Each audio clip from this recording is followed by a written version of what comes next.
There's been a dramatic increase in trade in local currencies.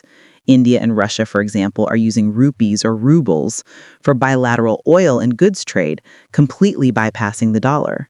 Second, central banks in China, India, and Russia are all dramatically increasing their gold reserves. Gold is the classic non-fiat hedge. It is. It's a practical hedge against dollar risk and global inflation.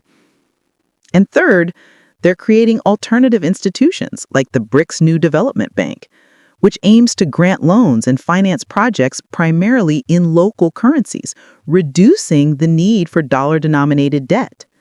We're seeing fragmentation, hostname, not collapse. The U.S. is losing its exclusivity, but it hasn't lost its importance yet. Internal threats, the Fed and the U.S. debt. Let's talk about the erosion of trust.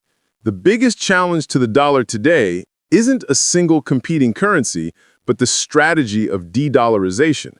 What's the main driver behind countries actively moving away from the dollar? It boils down to one word: weaponization.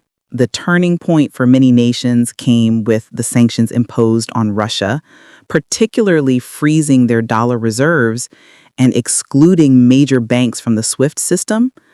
This revealed a crucial lesson for everyone else.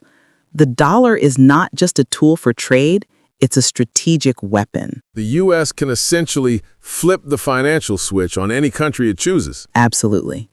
And that risk is intolerable for major economic powers in the global South.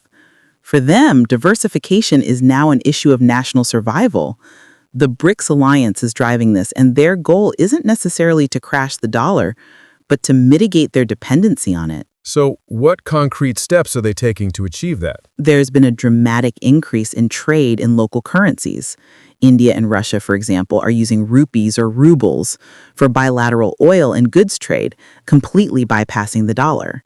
Second, central banks in China, India, and Russia are all dramatically increasing their gold reserves. Gold is the classic non-fiat hedge.